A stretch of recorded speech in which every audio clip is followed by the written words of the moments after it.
روز دوم اکنون در قسمت بالای دره قازیده هستیم و یخچالا دیده میشه. هوا مبری، ساعت 5 صبح است. ما میخواییم که دوباره حرکت کنیم. شب تا صبح از اینجا سنگ میبارید. این محل کمپ ماست، رحیم جان و مرکبش طرف قازیده و تاجیکستان. خب انشالله که تا چاشت اون مورن های یخچالی رو طی کنیم و بیس کمپ زیر از برف ها طرف چپ برسیم. هوا ابریست، خدا کند برف نیاید. سلام و درود دیگر. گزارش روز دوم سفر به نوشاخ را از قسمت بالای دره قازیده ادامه میده.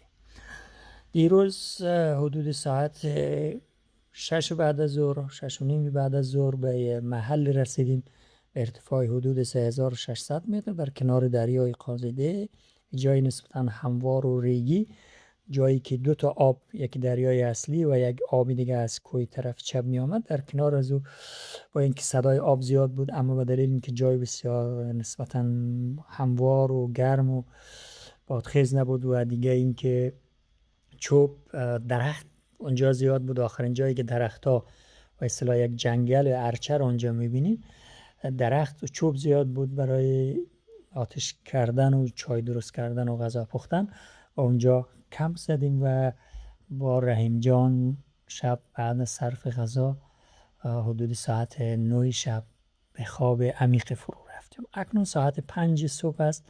شما میبینید که هنوز هوا خیلی روشن نیست، برعکس دیروز که یک روز آفتابی خیلی خوب بود. امروز از قسمت های بالای کوه هوا ابری است و او بالاها میبینید که برف میباره و این یک مایه نگرانی ما بود. بالاخره ما حرکت کردیم بعد از یکی دو ساعت به یک جای همواری که اینجا هست، جا آخرین جایی که کم سبزه و علف هست و یک چند تا سنگچین میبینیم. ما اول فکر میکردم اینجا ایلاق جای، پسان از رحیم و کسای دیگه که پرسیدم گفتن اینجا مشهور است به نام کمپ ژاپنی ها. اینجا ارتفاعش حدود 3800 متر است و آخرین جایی است که دیگه یعنی راه مالرا وجود داره. حیوانات مردم محل، گوسفند و گاو تا اینجا میاد و از این بالا دیگه فقط کوهنوردا، کسی دیگه بالا نمیره، دلیل که راهش بسیار سخته و مسیر دره کاملا پر است از رسوبات یخچالی یا مورن ها که شما در طرف راست دره و رنگ سیاه میبینید. اینا رویش رسوبات ریگایی که یخچال آورده، ولی در زیر از اینا همچنان برف هست. برف و یخهای بسیار قدیمی وجود داره و اینا همیشه در حال لغزش و در حال حرکت است. بعد از کمپ ژاپنی ها یک سربالایی دیگه است، در واقع یک کوتل است، خاطر از که ما از این بغل نمیتونستیم از کنار آب و دریا عبور بکنیم، خیلی پرتگاه خطرناک بود. باز مجبور شدیم که به یک کوه به طرف چپ به یک ارتفاع بلند شدیم، حدود یک 400-500 متر به کوه بالا شدیم که باز یک 10 تا 15 تا گلایی یا پیچ داشت و بعد از این گلایی ها یک رای بغل دیگه که دوباره به دره پایین می شدیم وجود داشت که بسیار سنگلاخ بود و این برای خر یا مرکب ما واقعا خطرناک بود و یک بار داخل از سنگا گیر کرد و همونجا متوقف شد. بعد از او ما و رحیم جان مجبور شدیم که تمام بار مرکب را پایین کنیم و نصفش او به پشت خود و نصف دیگرش ما. از این مرحله سخت تا دوباره پایین بردن در کف دره، ما این بارها را حدود نیم ساعت 1 ساعت مجبور شدیم خود ما حمل کنیم تا این مرکب یکم سر حال بیایه و میتونه برای خود ادامه بده و اگر این کارو نمیکردیم مرکب خلاص بود و افتاده بود داخل دره یا همونجا مانده بود. داخل دره که پایینشون دوباره با آب رسیدیم، یک دره آبی یخچالی از طرف چپ که از کوههای گنبد سفید، یخچال گنبد سفید منشأ می‌گرفت. به ما رسید و اینجا شما یک کمی سنگلاخ ها را هم طرف چپ میبینید در تصویر وسطی. اون سنگریزها، ما از بالای از سنگریزها، از زیر صخره قسمت بالای از سنگریزها به اون دره بالایی که دره گنبد سفید هست پایین شدیم. واقعا این سنگلاخ اگر شما بار داشتین و مرکب داشتین، حتما پیش از رسیدن به این سنگلاخ ها بهتر است که بارش را پایین بکنین تا مرکب ها سبک باشن، در غیر از پایشان داخل سنگا رفته و ممکنه بشکند و شما تنها بمانید. بله، ساعت حدود 9 صبح، 9:30 صبح ما به این دره رسیدیم. همون لحظه یخچاله های بالا ذوب شده بود و آبش که تازه جاری شده بود به ما رسید و ما بدون از اینکه از این آب عبور کنیم از کنارش گذشتم. یک صحنه خیلی جالبی بود. بعد از این یک تپه ریگی از امور رسوبات یخچالی هست، از این که عبور کردیم اون طرف یک جای هموار همراه و سنگچین ها و دیواره ها و یادگارهای قدیمی هست که اینجا مشهور است به کمپ پولندی ها. نشانه از اینه که یک سنگ خیلی کلانی همونجا هست که خیلی از کوهنوردا در زیر از او میتونن خیمه بزنن یا بیتوته بکنن. کمپ پولندی ها در ارتفاع حدود 4000 متر، 4100 متری و اینجا خیلی از مردم محل و یا خیلی از کوهنوردا که بلد نباشن اینجا رو فکر میکنن که بیس کمپ است و از اینجا البته یک نمای خیلی خوبی کوههای گنبد سفید که 6800 متر است دیده میشه و البته این ریج اصلی نوشاخ نیست، یک ریج فرعی نوشاخ است و من در روزهای آینده یکی دو تایی از این کوه ها را تصمیم دارم که انشالله بالا شم. در محل کمپ پولندی ها رحیم اینجا توقف کرد که من دیگه از این بالاتر نمیرم، همین بیس کمپ هست و قرار ما همین بوده و من باید شب به خانه برم و استراحت کنم که فردا پس فردا بعد از این باید برم طرف شیخنان که کنکور دانشگاه است.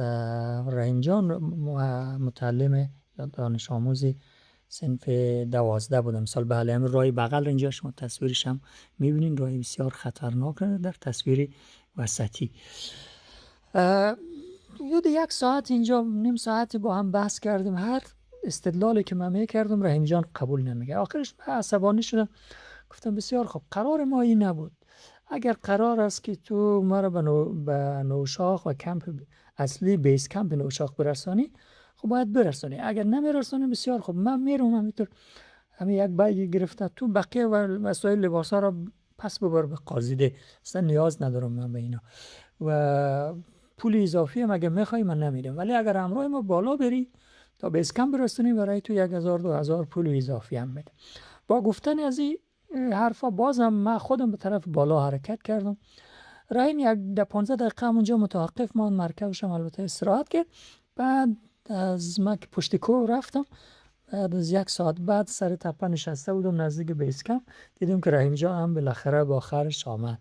یا به خاطر پول بود یا به هر حال هر مدلی که بود و این سیاست ما بالاخره کار کرد. چون واقعا ما میدونستم که اگر این مرکب و رحیم جان نباشه من یک روز یک شب باید اینجا بخوابم، یک روز دیگه یک فاصله 3-4 کیلومتری را با او بار سنگین طی کنم و بازم نمیتونستم در یک روز به بیس کمپ برسه و قرار ما این نباشه. و یاد شما باشه شما هم که این جای هموار کمپ پولندی ها رو میبینید، در آینده ها با مردم محل قرار کنید که به بیس کمپ اصلی که ریج اصلی و کوه اصلی نوشاخ دیده میشه شما رو باید به اونجا برسونه، چی پیاده چی با مرکب.